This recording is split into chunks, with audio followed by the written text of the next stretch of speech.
Greetings, everyone. This is Rock and Roll Spot Connection with the Weekly Comic Book Roundup.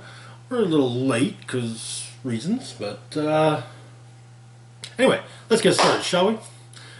Kicking things off, we've got 10 Deaths of Wolverine, number 1. Last week we had 10 Lives, number 1. As I stated previously, this is going to 10 Deaths and 10 Lives are going to be a pair of alternating miniseries. One week will be 10 Lives, then 10 Deaths, 10, yeah, so on and so forth. Anyway, in 10 Lives number 1, it seems that Omega Red is on a trip through time in an effort to kill Xavier using time travel methods that appear to be similar to the time travel methods utilized in the classic X-Men story Days of Future Past. And to stop him, Xavier and Jean Grey are doing the same with Wolverine. So, the issue, however, actually begins in the final, the conclusion of Inferno. For those who may not have caught my coverage of the recent Inferno miniseries in the X-Men books, the series ended with the revelation that Moira McTaggart had no intention of ever saving mutant kind. She intended simply to cure mutant kind, and that was why. That was at least part of the reason why. I still stick to another reason being that Destiny especially was a special case because, well, Destiny ordered her death in Life 3. But that was why there were no precogs allowed on Krakoa, because then they couldn't see that, someone plans to cure us. But when the issue ended, Mystique made Moira human. And Cypher, Krakoa, and Bay the Blood Moon basically stopped Mystique from killing Moira. Warlock gave Mystique a Technarch replacement arm for the one that Mystique and Destiny had cut off. And they told Moira, she was exiled from Krakoa. As soon as she stepped through the gate out of her no place, that was it. She would never be allowed back through another Krakoan gate. So she arrives in Scotland. A truck full of goats pulls up, and she basically hijacks it, punching out the driver and stealing the truck, using it to slam through the gate in the hope to make sure that Mystique can't follow her through that one. And then goes to the Kinross estate. She's got a bit of a cough, though. In Scotland, it's raining. That's per usual. But she noticed something when she coughs. She's coughing up blood. We get a text segment attributed to Destiny. One day in New York, a man, let's call him Edward, was on his way to work when he spotted on the crowded street a pale figure dressed in a long black coat with a tall black hat. It was Death, and Death stared back and nodded. Edward ran the rest of the way to work and breathlessly told his employer, let's call him Jonathan, what had happened and begged for an advance on his next paycheck and a few days off that he might escape his fate. He would travel fast and far someplace else, any place else. He had family in New Orleans who would help hide him. That's where he would go. Jonathan agreed, setting Edward on his way, wishing him well, encouraging him to return when he felt safe.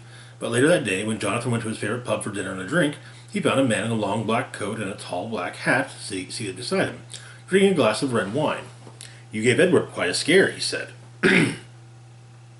And Dust removed a ledger from his pocket and set it on the bar top and said he wasn't the only one surprised. His long white finger turned the yellow pages and tapped an entry. I couldn't understand what he was doing in New York when I had an engagement with him tomorrow in New Orleans. Fate will always find you. Fate will find Moira. Fate must find her if we are to survive. So be swift, my love, and be death. Back on Krakoa, Black Tom's having himself a drink at the Green Lagoon, but he feels something's off. Blob kind of just, brushes it off as Tom said too much. But there's a rumbling, there's an earthquake. Seems to be an intruder.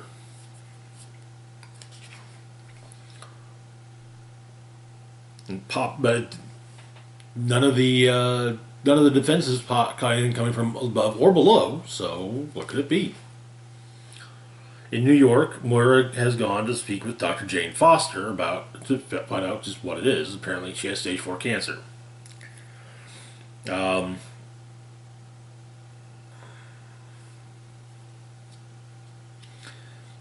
she wants Krakoa and drugs or pedals. Dr. Foster, however, has to take care of something, and a nurse steps in to take care of Moira. The nurse, of course, being Mystique, who attempts to finish off Moira. Their fight, however, is interrupted by Valkyrie, Jane Foster. Moira leaps out of a window.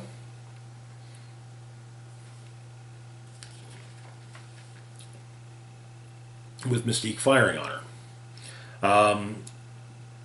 Whatever has emerged from the ground in Krakoa, in front of Black Tom, something steps out, and somebody he recognizes. Seems to be Wolverine. Guts Tom like a fish. At the CIA headquarters in Langley, Virginia, traffic cams have picked up images of Moira's escape from the hospital. Facial recognition points to it being Moira McTaggart, long thought dead and seemingly on the run. Dolores Ramirez orders an extraction team sent out.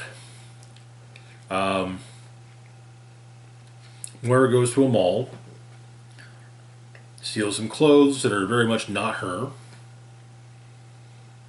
and proceeds to cut and bleach her hair.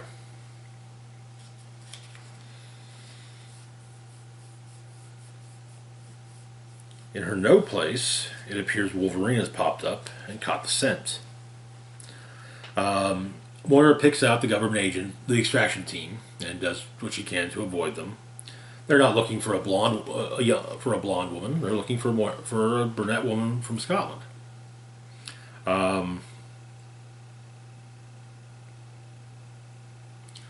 She goes into an Epiphany store, which appears to be Apple-ish. They have technology which the memory drive, an ocular implant that records everything you see and say. Automatic overnight uploads will preserve history in cloud storage.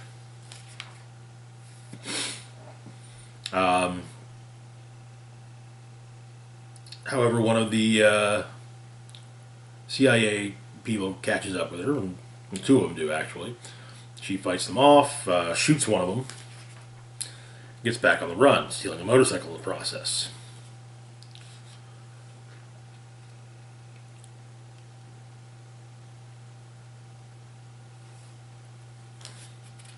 And apparently someone is looking into the CEO of Epiphany Platforms, Arnav Chakladar.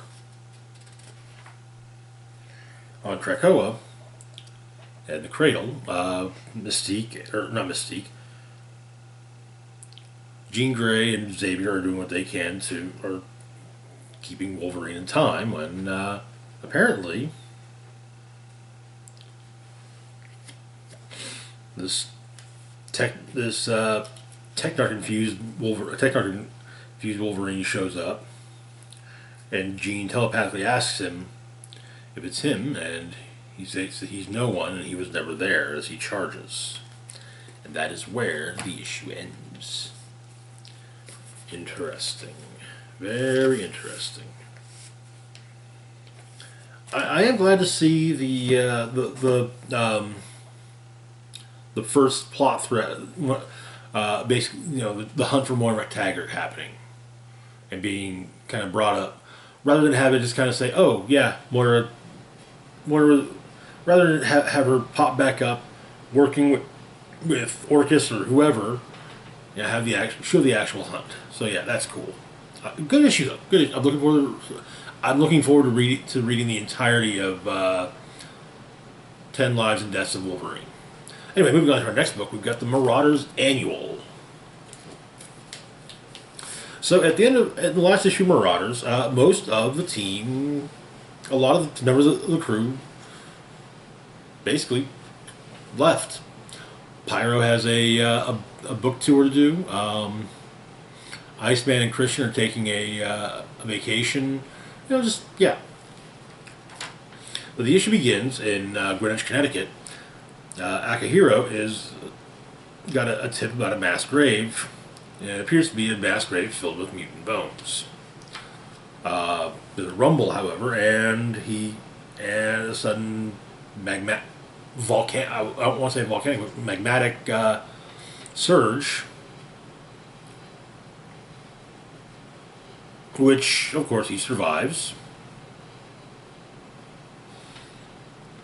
And someone simply and the person behind this simply says, is quite happy with this. Someone who can take pain, who can be put through immeasurable amounts of pain and survive.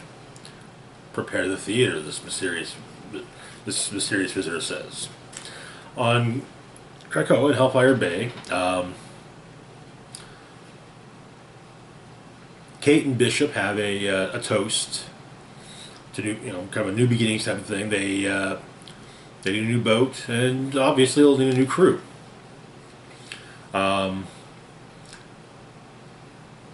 Kate recruits Psylocke. And has apparently attempted to recruit Tempo, though she was told maybe. Tempo is we catch up with Tempo in the Green Lagoon, and she basically fast forwards through a breakup. But Bishop shows up to tell her that Marauders are now a yes or no question.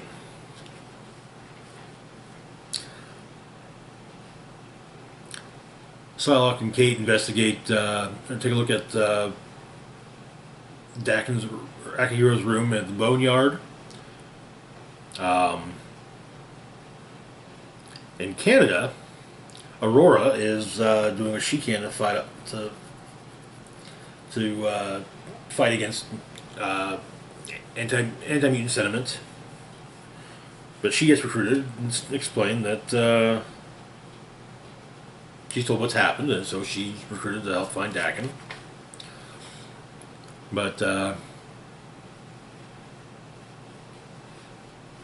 we also meet Somnus,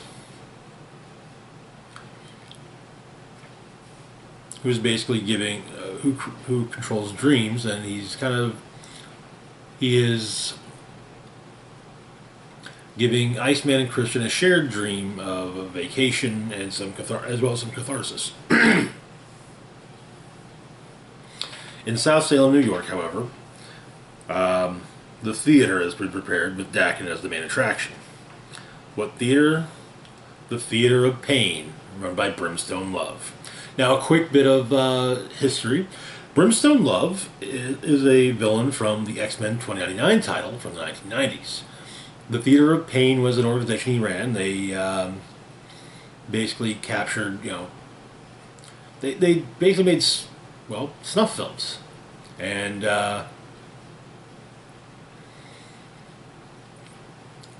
that was kind of their, and they distributed them. They were a recurring villain.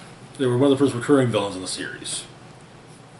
It'll be interesting if Brimstone Love is around in the present. It'd be interesting to learn just how that has come to pass. But he's got people watching, including the Morlock Carver that basically pointed Akihiro towards the mass grave. A lot of the people gathered are basically regular humans who were,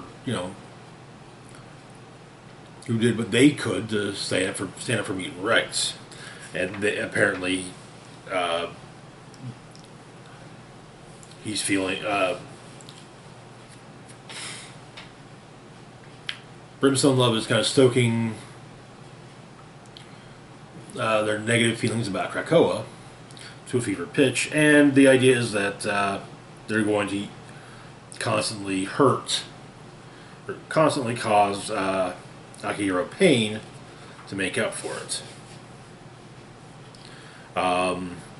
Akihiro makes a point of saying that, Brimstone Love could have easily, all Brimstone Love would have to do to go to Krakoa is step through a gate. But the Marauders show up. They save Dakin. Though, when he gets released, he's not happy. But Brimstone Love escapes. Before it appears he was intending to sacrifice his followers in his escape, but the Marauders managed to get them away from him. But apparently we get a communication at the end from Brimstone to a friend and fellow Judas. Apparently, from looks of things, we'll be seeing more of Brimstone Love in the incoming issues. Hopefully, we'll find out how it is that he's in the present. But the issue ends with the christening of a new Marauder.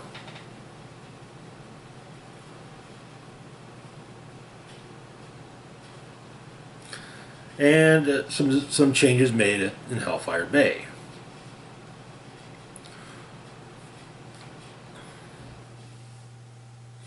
But Christian Frost is to become the new Red Monarch.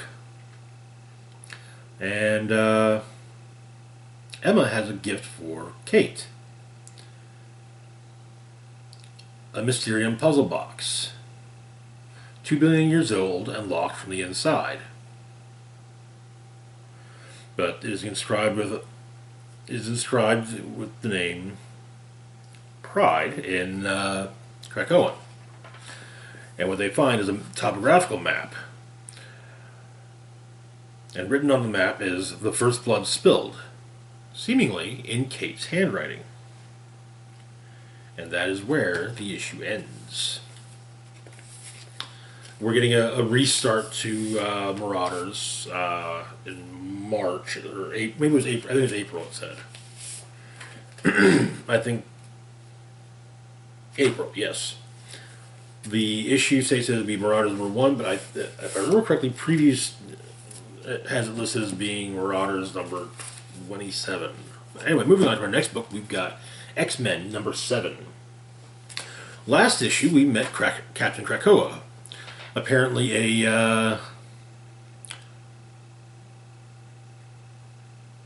identity being reluctantly taken on by Cyclops after Cyclops' apparent death.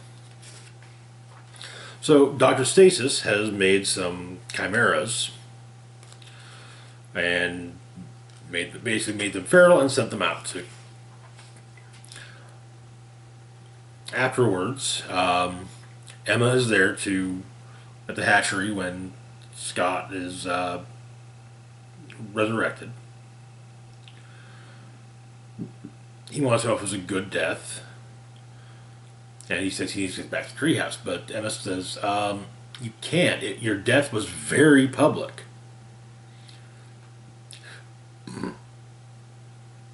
But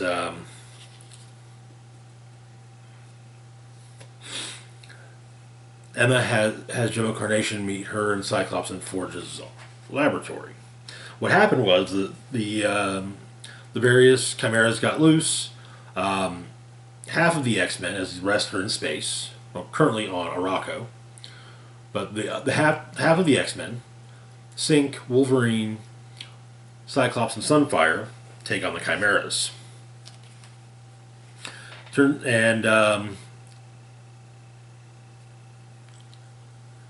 Cyclops takes out a bunch of them with one ricocheting shot. Syncs up to him and helps with that as well. Wolverine talks down one of the creatures, manages to talk down one of the chimeras, though the human she says she should have killed it, and she says, "How about you do your own killing?" Dr. Stasis is watching, and one of his chimeras gets out, and it turns out also that there's a flammable, a combustible liquid inside all of the chimeras, which Sunfire finds out the hard way when he blows one up, which sets a building on fire.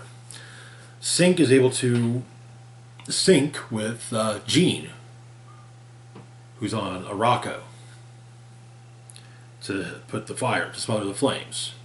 Everyone's kind of shocked at this, but once it's over, he passes out. But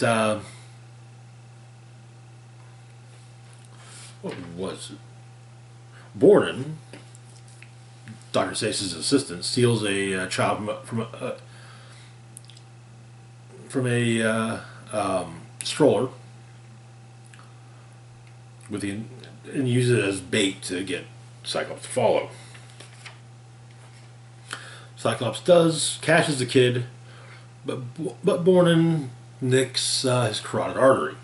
Dr. Stasis then approaches and states that there's good news and bad news.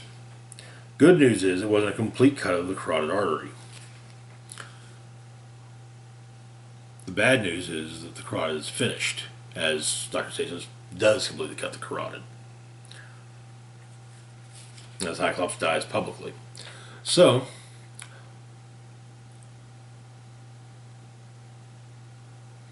the Captain Krakoa outfit is brought before the council. Jumbo Carnation laments the fact that it's more function, less form.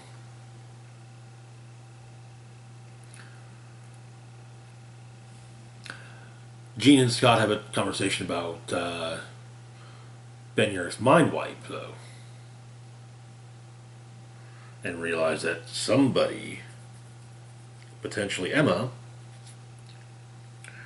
wiped his memory, and Cyclops says to Jean that they're in a two-front war. They may be in a two-front war, one with the Quiet Council, and of course they have a much bigger problem.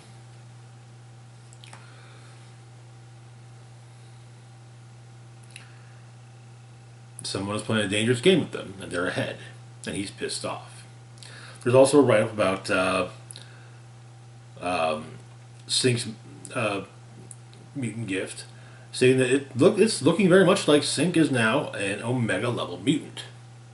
I believe now the 15th confirmed Omega level mutant all overall. There's also a write-up about an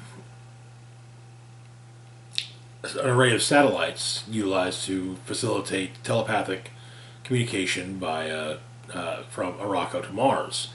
Part of the big secret of it, of how it works, is that each satellite has telepathic capable left hemispheres of clone Charles Xavier brains, and that's kind of how it's able to work. Jean is saying that it's like talking through a tube, which Forge kind of saw as a, okay, we'll have to fix that. But that is where the issue ends. Solid issue.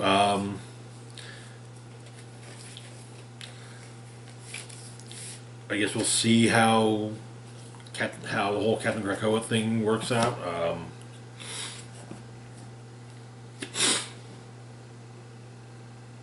In some ways, the concept of how the armor works somewhat reminds me of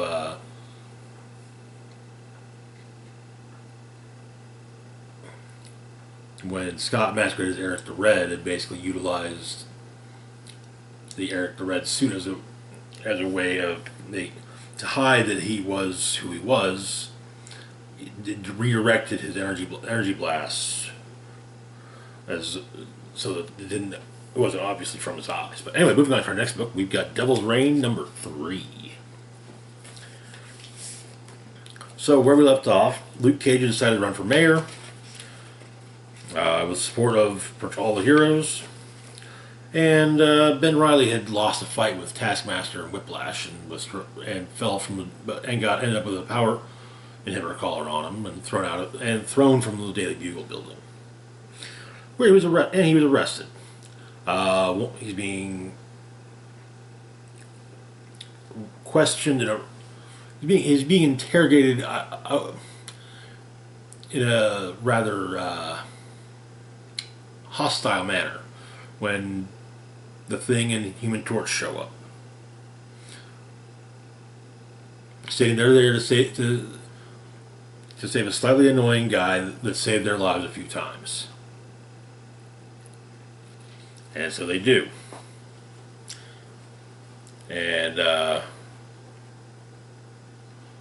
Ben states as he sees Ben and Johnny that, with Ben saying slightly, that he must look real rough if Ben's taking that easy on him. But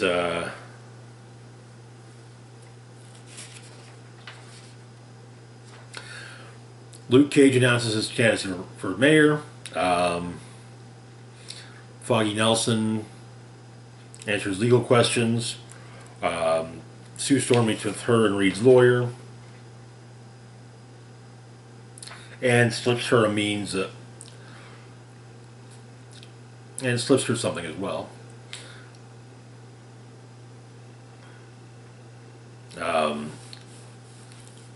Kingpin explains his problem with the fact that he can't remember Daredevil's identity. He can't even read the file he has on Daredevil. And Purple Man explains that it could be his children who did it. And that perhaps if they were all gathered with him, that would further enhance the power of the prism that Purple Man's in. So Fisk contacts Octavius, who says, no. You track down these children on your own. When you've got them, I'll help you modify the apparatus.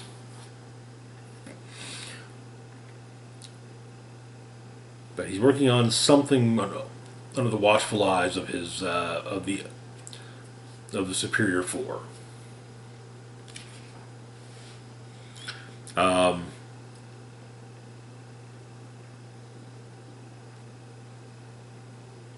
question then comes up what to do about stopping Fisk, and Daredevil kind of points out that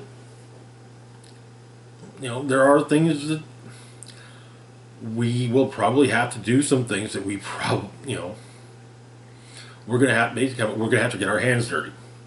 But She-Hulk starts saying, well, man, maybe he's not wrong about all this, and then everyone kind of wondered what's wrong with her when Jessica Jones realizes, is also starting to feel this way, but realizes, no, it's Purple Man. She's had extensive experience, so she knows what it feels like when he's manipulating someone.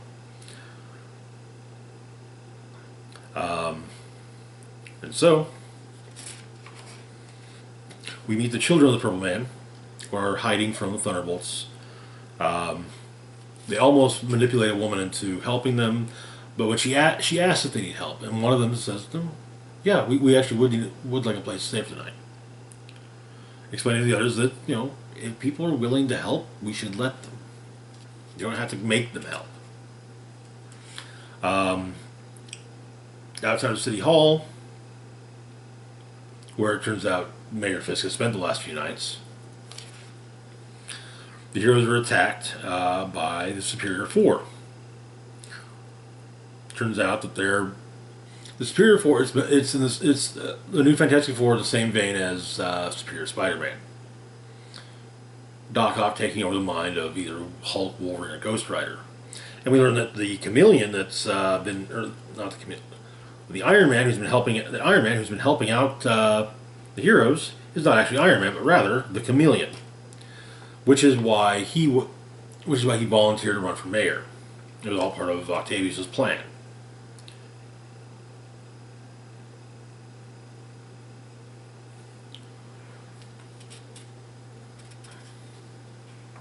But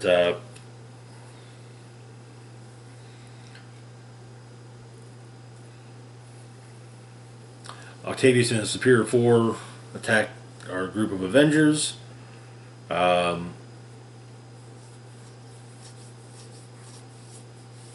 Morales has to pull Daredevil back, saying, we need to live to fight another day. And at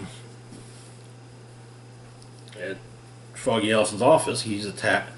He's attacked by a couple of enforcers who claim that Foggy and his lady lawyer are real loud, and their boss thinks that they're better off never talking again. That is where the issue ends. Okay, so that explains what. That does explain a few things. The little look that Tony had when everyone agreed that Luke should run for mayor, not Tony.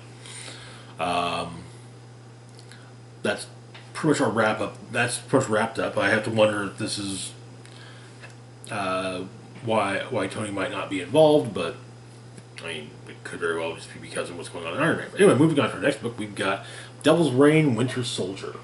So the events of Winter Soldier of this one-shot are referenced in Devil's Reign number 3.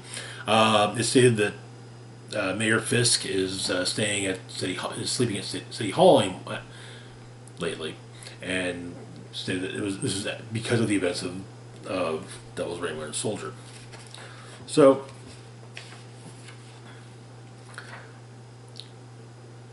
Fisk is basically every night. Fisk comes to have breakdowns about saying he doesn't need to know who Daredevil is. He doesn't need to be able to read the file.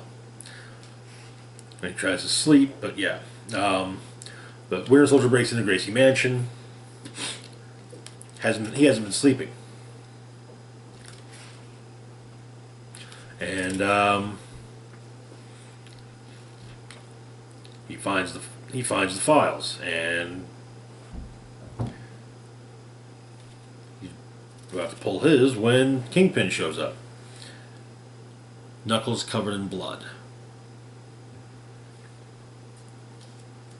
And apparently he's sleepwalking, and he beats the holy hell out of Winter Soldier. But Soldier's able to escape.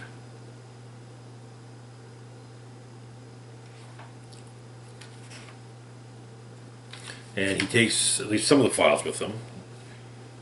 Moon Knight, Darkhawk. Also, it turns out that the guards that were all posted in Gracie Mansion to protect Kingpin were all killed, seemingly by the sleepwalking Kingpin. But Bucky reads his file. Which it's made clear that Fisk did not gather the file; he simply bought it. It covers Bucky's entire life. And he has a plan, though he is injured, and apparently this is going to be continued in the upcoming Captain America number 0. That is where our issue ends. Good tie-in. I was a little surprised. I thought maybe that it was going to turn out that Kingpin had hired Winter Soldier to kill someone, but apparently not. I mean, he probably did, and it's just it's one of those, like, the long list of things. Moving on to our last book for the moment, we've got Death of Doctor Strange, number 5, wrapping up the Death of Doctor Strange. Where we left off, the murder of Doctor Strange was revealed to be none other than Caecilius, who had in fact drafted Strange's hands onto his own. So the time-displaced, the warlords decide they're going to leave. However, Wong, as well as all the other mystics, all the other magicians of Earth have come together, are doing a spell to keep the warlords in place for a very specific reason. But Caecilius states that he's done wards and whatnot to make himself immune to harm, and so Strange recites a spell. It's a spell of regeneration, causing the grafted hands of Doctor Strange to regrow into Doctor Strange.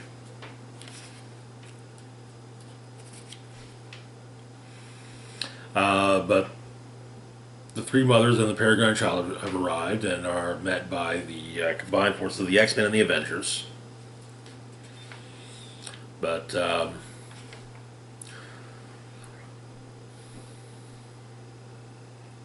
one of the Sorcerer Supreme can't defeat them. However, five can. And so Clea, Sorcerer Supreme of the Dark Dimension, Agamon, Sorcerer Supreme of the Purple Dimension, Timuro, Sorcerer Supreme of the Sixth Dimension, Ileana Rasputin, Sorcerer Supreme of Limbo, and Doctor Strange, Stephen Strange, Sorcerer Supreme of Earth, band together to bring down the Peregrine Child, with the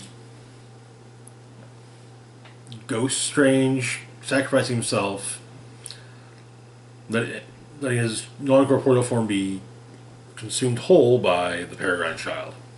Within, he finds all the magic that the Peregrine Child has consumed and uses it to basically destroy the Peregrine Child. And so, the three mothers are sent elsewhere.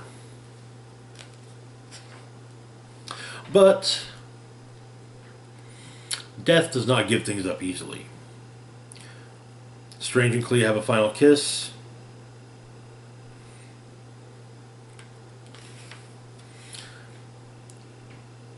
And as he dissipates, he leaves her with the Cloak of Levitation and the Eye of Agamotto. And that is where the issue ends. And Marvel's already stated that we'll be picking up in, I believe, March with Strange #1, which will be focusing on Clea as the new Sorcerer Supreme. That wraps up Deaths of Doctor Strange. It was an interesting series.